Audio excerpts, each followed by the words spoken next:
Assalamualaikum warahmatullahi wabarakatuh. Nama saya Indah Masnauli. Saya dari SI 18 akan menjelaskan jawaban soal dari mata kuliah Rekayasa Perangkat Lunak Sistem Informasi. Soal pertama itu, jelaskan tahapan di dalam SDLC. Tahapan di dalam SDLC yang pertama, inisiasi. Tahapan inisiasi menjadi tahap SDLC yang pertama. Biasanya tahap ini ditandai dengan adanya pembuatan proposal tentang proyek perangkat lunak. Yang kedua itu pengembangan konsep sistem. Setelah tahap inisiasi, tahap selanjutnya adalah tahapan pengembangan konsep. Pada tahap ini kamu akan diminta untuk menjelaskan mengenai lingkungan konsep yang akan dikerjakan. Tahap ketiga, sistem planning. Tahapan ini umumnya lebih menekankan aspek feasibility study, yakni studi kelayakan pengembangan sistem. Tahap keempat, analisis sistem. Pada tahap analisis sistem akan dilakukan beberapa tahap meliputi studi literatur. Studi literatur ini berguna untuk dapat menemukan kasus yang dapat ditangani oleh sistem dan juga mendefinisikan sebuah sistem. Yang kelima, desain. Pada tahap ini pengembangan akan mentransformasikan kebutuhan secara terperinci. Dokumen desain sistem fokus pada bagaimana caranya agar dapat memenuhi berbagai fungsi yang dibutuhkan oleh sebuah sistem.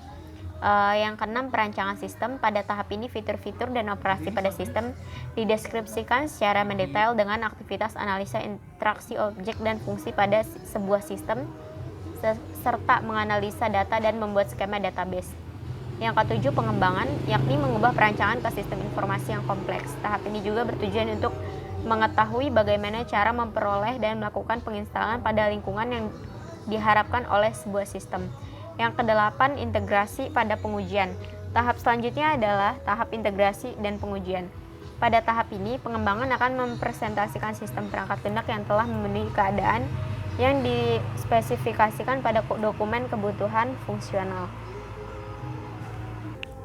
Yang kesembilan, implementasi. Pada tahap ini akan diadakan pelaksanaan perangkat lunak pada area produksi dan menjalankan resolusi rate masalah yang terdeteksi dari tahap integrasi dan pengujian sebelumnya. Yang ke-10, operasi dan pemeliharaan. Pada tahap ini akan dijelaskan tentang pekerjaan yang dilakukan untuk menjalankan dan memelihara sistem informasi pada area produksi, termaksud implementasi akhir dan masuk pada proses peninjauan. Yang ke-11, disposisi. Tahap yang terakhir yaitu mendeskripsikan aktivitas dari pengembangan sistem serta membangun data yang sesungguhnya sesuai dengan aktivitas user yang dilakukan. Soal nomor 2, buatkan tabel tentang perbedaan dari model sistem prototipe, waterfall, spiral, dan RAD. Model waterfall itu sistem kerjanya, proyek dibagi menjadi beberapa fase yang berurutan dengan beberapa tumpang tindih dan splashback diterima antar fase. Dan penekanannya itu pada perencanaan jadwal waktu, tanggal target, dan implementasi dari keseluruhan sistem pada satu waktu. Konsepnya, kontrol ketat dijaga selama umur proyek melalui dokumentasi tertulis yang luas, review formal dan persetujuan oleh pengguna, dan manajemen informasi teknologi dan yang terjadi pada akhir fase yang belum memulai tahap berikutnya. Pendekatannya menerapkan pendekatan tradisional. Model yang kedua, RAD. Model RAD hampir sama dengan model waterfall. Bedanya siklus pengembangan yang ditempuh model ini sangat pendek dengan menerapkan teknik yang cepat. Dan penekanannya ini, RAD menekankan pada siklus pembangunan pendek, singkat, dan cepat. Konsepnya, Rapid Application Development menggunakan metode iteratif atau berulang dalam mengembangkan sistem. Dan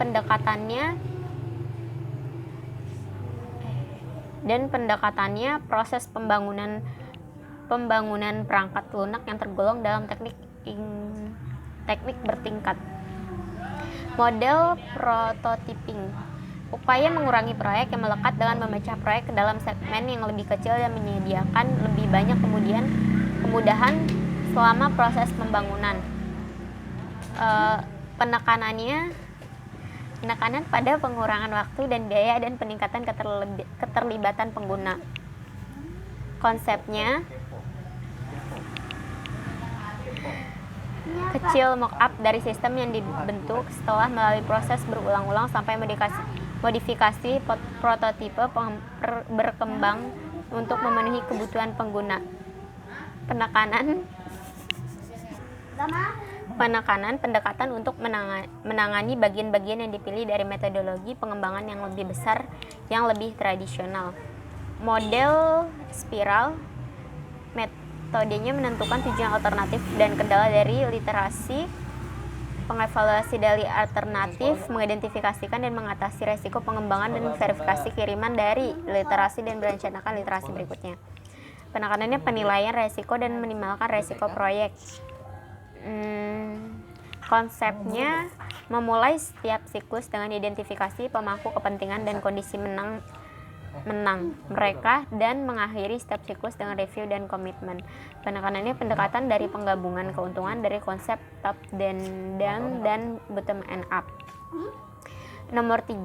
Soal nomor 3, buatlah contoh aplikasi di sekitarmu, boleh dari tempat kamu kerja atau contoh dari aplikasi lain di mana kamu berinteraksi dengan aplikasi tersebut.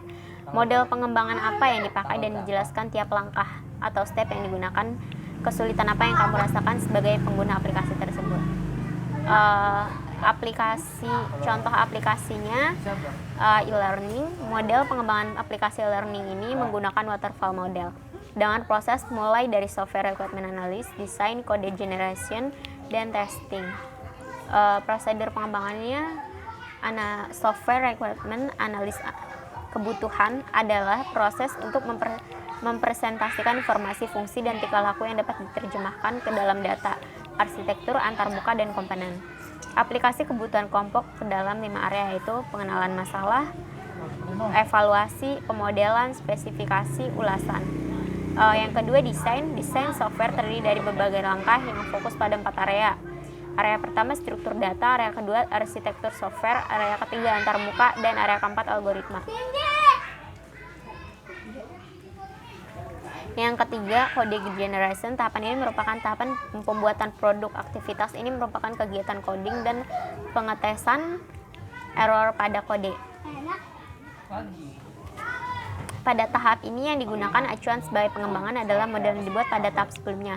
Konstruksi terdiri dari 4 aktivitas, yaitu persiapan, pemrograman, validasi, pengujian. Yang keempat, testing. Setelah kode selesai ditulis, pengujian dimulai. Proses pengujian difokuskan pada logika internal software untuk menjamin semua fungsi telah diuji. Kemudian dilakukan pengujian fungsi eksternal untuk menemukan error yang tidak terlihat dan menjamin input dapat diproses dan penghasilan hasil yang sesuai dengan kebutuhan. Sekian dari saya, kurang lebihnya mohon maaf. Assalamualaikum warahmatullahi wabarakatuh.